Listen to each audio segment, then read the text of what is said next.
Olá, seja muito bem-vindo ao nosso Café Teológico de hoje. Os mistérios de Deus, os dons do Espírito Santo e a sua alegria. Os membros da Renovação Carismática entendem bem disso.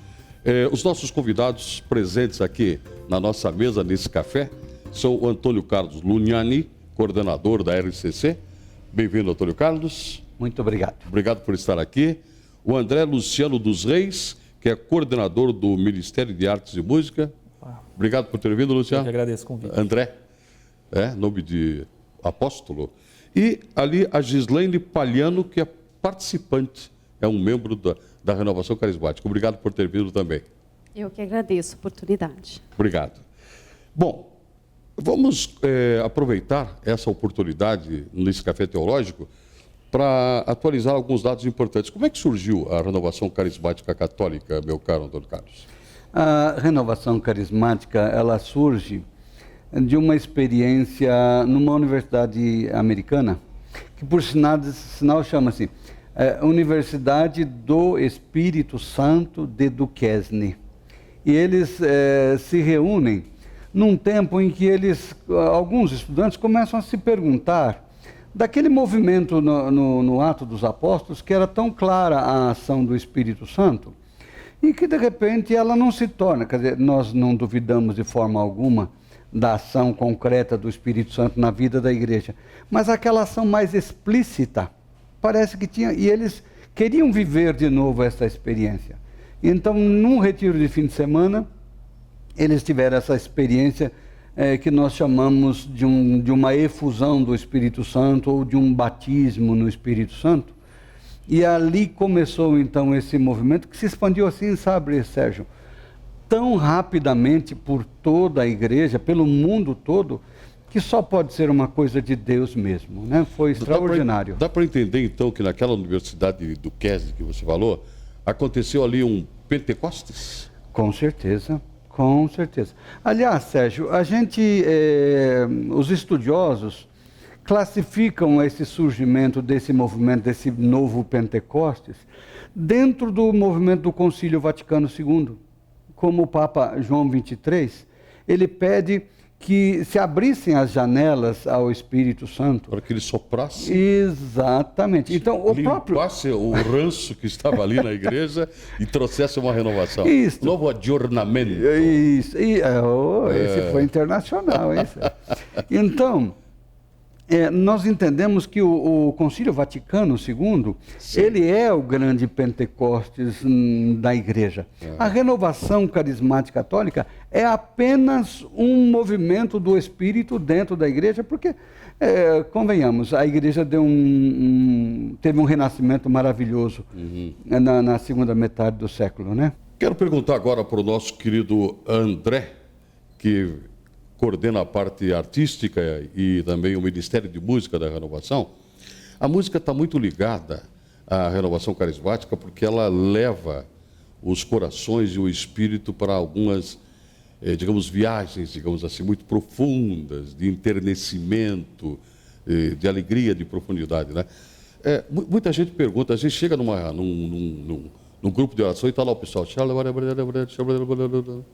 Não estou brincando, estou falando sério aqui, né? Perfeito. Que é a oração em línguas. O que vem a ser a oração em línguas, André? Bom, o apóstolo Paulo nos ensina, né, a respeito dos dons carismáticos, lá na primeira carta aos Coríntios, no capítulo 12, né? Certo. Lá ele enumera os diversos carismas, os diversos dons efusos do Espírito Santo, dentre os quais o dom das línguas, né, que é um dom extraordinário, onde nós somos tomados de Deus de tal forma que a nossa inteligência acaba sendo conduzida pelo próprio Deus e nós somos levados a orar com sons ininteligíveis, né? Com gemidos inefáveis, como fala a carta aos Romanos. Isso é o dom das línguas. Quer dizer, dá para entender assim, André, tem uma canção até que diz assim, né? Não tenho palavras para te louvar. Tem uma canção que diz, Senhor, não tenho palavras para te louvar. Então, me ensina a orar na língua dos anjos, para poder te louvar porque o meu repertório acabou. É mais ou menos isso? Exatamente. E daí, então, o Espírito vem com o dom das línguas. Exatamente, ele vem em auxílio, né? Que você mesmo não entende o que está acontecendo, Sim. mas você sabe que está louvando a Deus, é isso? Com certeza, com certeza. Nossa inteligência humana ela é muito limitada, né? Mas Deus sabe o que acontece dentro dos nossos corações nesse momento. Eu gostaria de... Pois não, Posso fica à participar? vontade, nós estamos num café aqui bem democrático. Esta experiência do orar em línguas, porque São Paulo fala, orai sem cessar. E se a gente vai orar realmente, chega uma certa hora que falta palavras, né, na oração. E o orar em línguas, ele vem em nosso auxílio. Ele vem bastante em nosso auxílio. E talvez seja uma das experiências assim mais gratificantes dos dons espirituais, você saber que você está em comunhão profunda com Deus. Quer dizer, eu acho, né, André, com certeza, que o mais gostoso do dom de orar em línguas é que você não precisa se preocupar em falar, você não precisa pensar em como louvar e agradecer. O próprio Espírito Santo coloca as palavras. Gislaine, você tem o dom de línguas? Tenho. E como é que isso surgiu para você? Muita gente fala bem assim, puxa, o dom de línguas veio para mim quando eu estava tomando banho. Daí a pouco comecei a orar em línguas. É isso mesmo? Em qualquer lugar, qualquer hora? Orar em línguas é um mergulho no coração de Deus. Mergulho no coração de Deus. É um mergulho no coração de Deus. Ela que é das artes, pelo jeito. Né? Aonde Deus, Ele revela para a gente, no coração da gente, as coisas que nós somos incapazes de saber naquele momento. Deus, Ele revela para nós. Neste mergulho no coração de Deus, porque só Deus conhece o coração de cada ser humano. É verdade. Para mim, é assim que eu explico. Orar em língua é mergulhar no coração de Deus, onde se concentra todo o mistério da existência. Perfeitamente. Antônio, uma vez alguém falou para mim assim, charme, né? Charme é carisma. Quer dizer, o cristão tem um charme, uma marca própria dele que vem a ser o carisma. É isso? O que é o carisma? Eu tenho uma visão diferente um pouco, Sérgio. Carisma é a palavra grega para o mesmo significado de dom, que é doação. Quer dizer, quem tem o Espírito Santo dentro de si, o Espírito Santo vem e traz os dons espirituais. Você está entendendo? Então, o carisma é os dons, é a manifestação daquilo que o Espírito Santo quer exprimir. Então, pode ser um dom de orar em línguas, o dom da profecia, ou a palavra de ciência, a palavra de sabedoria, tá certo? Então, são vários dons. Profecia, o mais importante de todos. Meu irmão, me diga uma coisa. Isso significa dizer, então, que todos nós batizados somos potencialmente carismáticos? Perfeito. Sérgio, essa é uma colocação que eu aprecio muito. Uma vez debati isso com o padre Reginaldo Manzotti. O Espírito Santo não é dado só à renovação. O Espírito Santo é dado a toda a igreja. E, potencialmente, toda a igreja é carismática. Então, a manifestação dos carismas, ela acontece dentro da renovação e é, digamos assim, a marca, e aí talvez o charme. Carisma nesse sentido.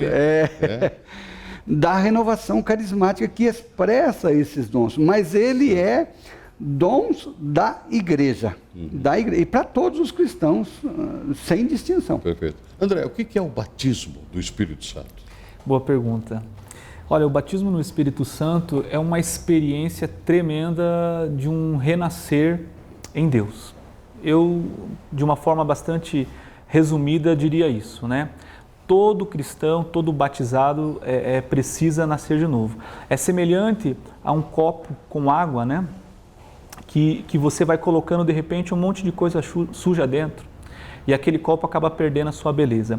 Nós, ao longo de nossa vida, acabamos vivendo por diversas experiências, às vezes traumáticas, às vezes não tão agradáveis, e vão às vezes nos fazendo pessoas ruins, pessoas más, pessoas fechadas à graça de Deus.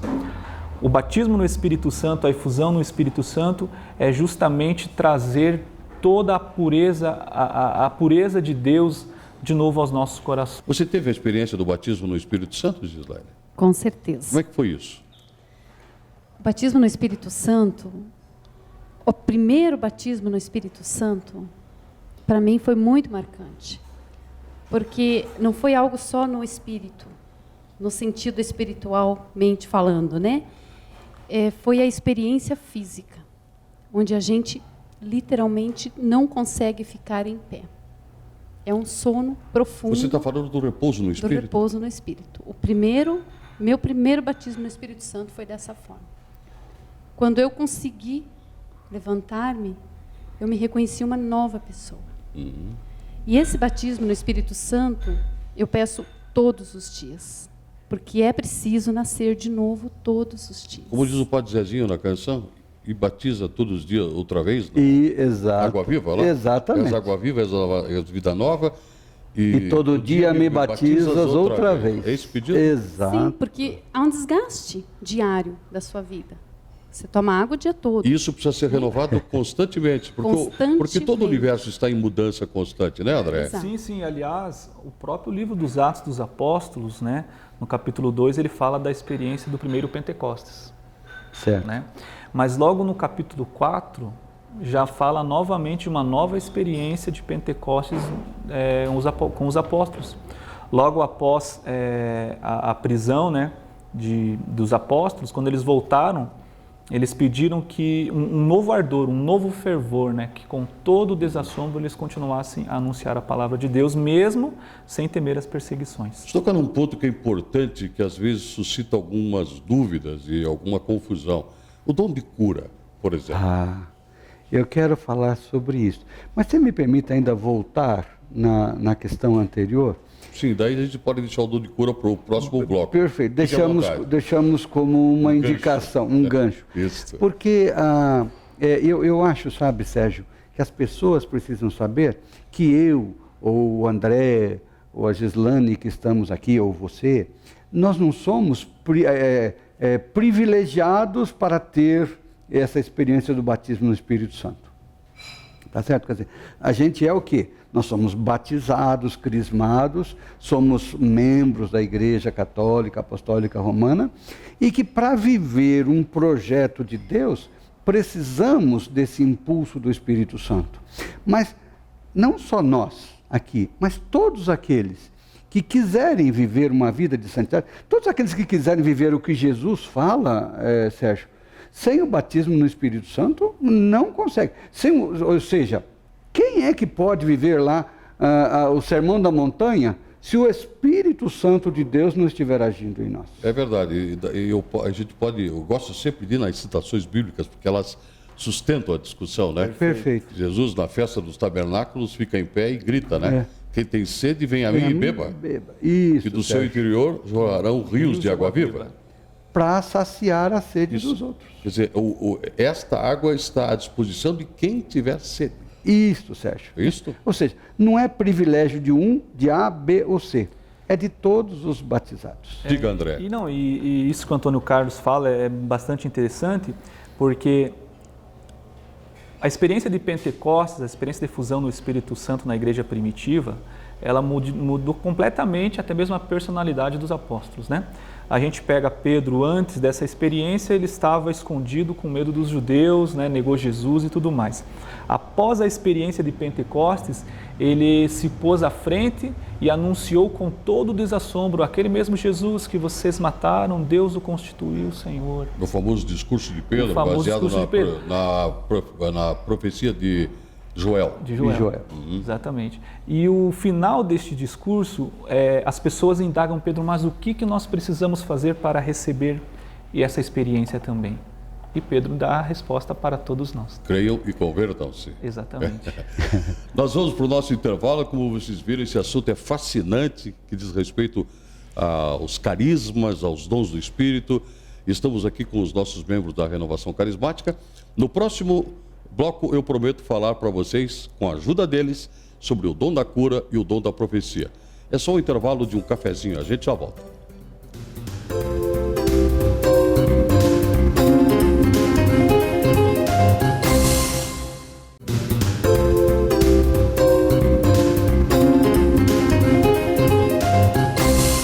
Olá, estamos de volta com o Café Teológico de hoje, aqui direto do L'Exprès Café. O nosso assunto são os dons do Espírito Santo, a renovação carismática. E para nos ajudar a conversar sobre esse assunto, estão aqui o Antônio Carlos Luniani, que é coordenador diocesano da RCC, o André Luciano dos Reis, coordenador do Ministério de Música e Artes da RCC, e a Gislaine Maria Palhano, que é participante da RCC no Ministério de Fé e Política, e daqui a pouco ela vai contar uma história e um testemunho bonito para a gente. Mas antes eu quero falar, retomando, meu caro Antônio Carlos, o dom de cura. Vamos falar sobre o dom de cura. Isso. Sérgio, e vocês que nos veem, o dom de cura, ele é exatamente a manifestação do amor de Deus. Porque veja, Sérgio, a gente que é pai, que tem os filhos, quando o teu filho está doente, esse fim de semana fui ver a minha netinha, 3 meses, 4 meses, com a gripe, sabe? Meu Deus, se eu pudesse tirar aquela gripe dela e pegar para mim, eu pegaria. Uhum. Então, é a atitude do amor. E a atitude do amor de Deus é exatamente, através do seu Espírito Santo, realizar curas, milagres e prodígios, aquele que ele prometeu que faria lá, que Jesus prometeu lá no Evangelho de Marcos, né? Estes sinais acompanharão aqueles que crerem. Por toda a vida, é promessa de Deus. Então Deus olhando, Jesus sempre se encheu de compaixão e de misericórdia, né? Agora Jesus, quando curava... Então ele vem curar em nós. Jesus, quando curava, ele dizia assim, a tua fé te curou. Perfeito. Isso significa dizer que o dom da cura é daquele que é curado? Uma pergunta bem interessante. A fé, o dom da cura é de quem está ministrando. Agora, para que aconteça a cura, precisa ter a fé. Primeiro daquele que tem o dom de curar, sim, mas também daquele... Porque se o que está lá não acreditar, ele é uma porta fechada, né, Sérgio? Exato. Embora Deus queira, ele nem consegue agir, porque a porta... Aliás, muitas das coisas que acontecem, ou que não acontecem de bem no mundo, é porque as pessoas têm a porta fechada, não acreditam, não conhecem a experiência do amor de Deus. Agora, André, essas manifestações, elas não são, assim, dadas a granel, né?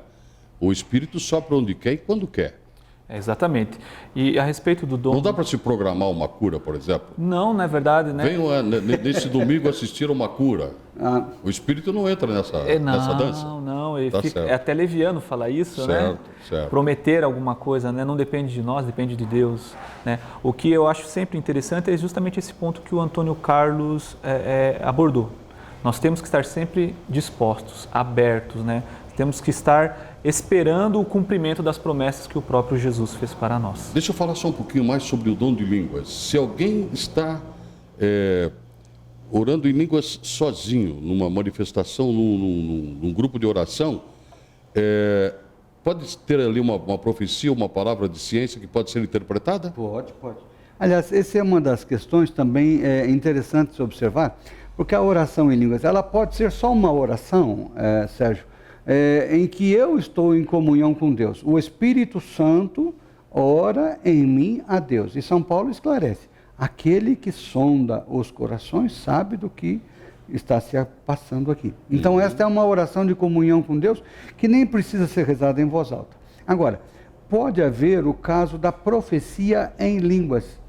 Quando aí então o Espírito fala em profecia, pode ser em línguas, e aí há a necessidade de haver quem as interprete, como fala São Paulo lá na carta aos Coríntios, capítulo 14. E o dom da profecia, independentemente da manifestação em línguas, André? Olha só, o dom da profecia, né? Se nós pegássemos uma escala, né? O dom da profecia ele é superior ao dom das línguas. O apóstolo Paulo, na carta aos Coríntios, né, que é um esclarecimento tremendo a respeito dos dons carismáticos. É uma catequese. É verdade. Exatamente, né? Ele fala que justamente aquele que ora em línguas edifica a si mesmo. Agora, aquele que profetiza edifica a comunidade. Então, é justamente isso, né? A profecia ela é um dom superior. E ele até nos dá um grande recado, o apóstolo Paulo, dizendo assim, olha, prefiro que vocês orem, quero que vocês orem em língua, mas prefiro ainda mais que vocês profetizem. Por quê? Porque justamente a profecia edifica toda a comunidade. E traz um júbilo. Traz um júbilo, alegria, né? Traz uma consolação de Deus, traz uma exortação. Perfeito. Quero agora convocar a nossa querida Gislaine Maria Palhano, que nos dá o prazer de estar aqui também, Gislaine, para você falar desse testemunho de fé. Quando eu fiquei doente, eu fiquei em 2009 doente, né, um problema de endometriose, e essa endometriose, o tempo que eu fiquei esperando, espalhou por todo meu abdômen. Então, pegou a bexiga, pegou o intestino, espalhou por tudo. Certo. Quando eu consegui chegar para a cirurgia, os equipamentos que o SUS dispunha na época, e hoje também, não teria como fazer. O que você fez? Né? Alguém ofereceu uma oportunidade para o meu esposo de um trabalho numa empresa que tinha convênio da Unimed. Os mesmos médicos da Santa Casa fizeram a cirurgia pela Unimed. Se essa cirurgia não tivesse sido feita, eu não estaria viva hoje. E o mais extraordinário, durante este processo de trabalho, foi o que Deus me mostrou. Porque eu coloquei no papel, eu fiz um vídeo, Volta em Caras Pintadas, lá em 2012, né? E o nosso pároco Frei Gonzaga disse, nossa, realmente aconteceu aquilo que você falou. Esta é a profecia. Que realmente, quando em julho desse ano, o povo foi para a rua. Da mesma forma que eu tinha escrito enquanto eu estava doente. Eu estava doente na cama, não conseguia andar, não conseguia fazer nada. Então, eu fiquei elaborando o projeto. Você, o profeta personificado em você nesse caso, vem bem de encontro àquilo que é, para mim, a essência do profeta. Ele denuncia a injustiça e anuncia a esperança. Foi isso que aconteceu? Exatamente. Então, a gente está fazendo um trabalho de conscientização, pegando a juventude. É conscientização política mesmo. Me permita uma pergunta pessoal. Você tem filhos? Meu filho tem 16 anos. Você teve ele antes da endometriose? Tive antes. Sim. Este fato já é um milagre, segundo os médicos. Porque a endometriose é um problema muito sério para a fecundação, né? Eu fiquei estéril aos 27 anos. 27 anos? 27 anos eu já estava estéril. Sim. Eu tive ele com 25, nunca mais pude gestar, né? Só que pegou outros órgãos, né? E houve todo o processo. E Deus foi maravilhoso comigo, né? Deus pôs a mão, o médico disse que eu sairia da cirurgia com bolsa de colostomia, que a minha bexiga já estava inutilizada, eu ia ter que usar sonda o resto da minha vida. E o médico ficou espantado quando ele fez a cirurgia. A ação de Deus na sua vida. Foi. Sabe o que eu penso, Antônio Carlos, André, amigos que acompanham o nosso Café Teológico? É que, a partir de uma atitude, a atitude sua, para mim, na minha leitura agora, emocionado com o que você está falando, é que você não pensou em você.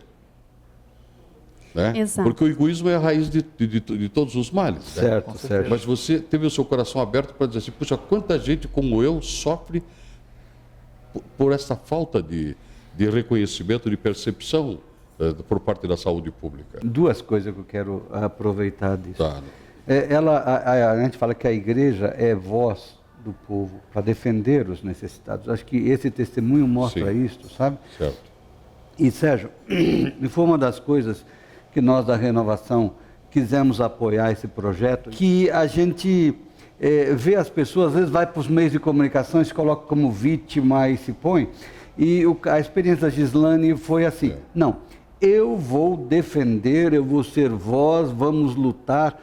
Não, isso é a verdadeira política, né, Sérgio? Isso é o ser cristão, é a essência do cristianismo. Nosso tempo, infelizmente, acabou. Eu quero que você me diga, por favor, o endereço da Renovação. Quem quiser procurar a Renovação Carismática, talvez no velho Google lá. É isso?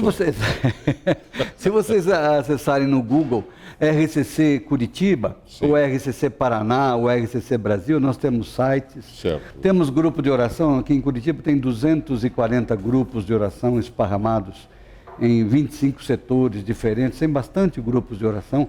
E nós acolheremos a todos. O padre Reginaldo Manzotti tem dado uma atenção muito especial para os grupos Sim, de oração também, sim, né? sim. Percebendo que o Espírito realmente, não que ele precise, mas a gente precisa dar espaço para que ele se manifeste. Perfeito. Né? Me parece que é isso. A ideia é que a igreja toda cresça. A igreja toda Posso cresce. fazer um chamado? Participe, reze, peça o Espírito Santo. Todos. Peçam que o o Espírito Santo vem agir e mover em Aliás, você. esse é um mandato de Jesus, né? Sem dúvida. O Pai vai dar o Espírito Santo se vocês pedirem a Ele, né? Mas se não pedir, Não pedir, não tem jeito. Ele precisa ser solicitado. Gislane, muito obrigado por ter vindo. Parabéns pelo seu testemunho e principalmente por essa espiritualidade bonita que você tem. Até o próximo encontro. Muito obrigado. Obrigada. André, da mesma forma, muito obrigado. Eu que agradeço o convite. Numa próxima oportunidade, vamos aqui entoar alguns salmos e hinos de louvor. Com certeza. Com certeza. E para você também, meu amigo Antônio Carlos, muito obrigado por ter estado presente no Café Teológico de hoje. nós é que agradecemos de todo o coração. Tá viu, bem? Sérgio? Obrigado a você também que nos acompanhou no Café Teológico, que falou sobre os dons do Espírito Santo. E até o nosso próximo encontro. Até lá.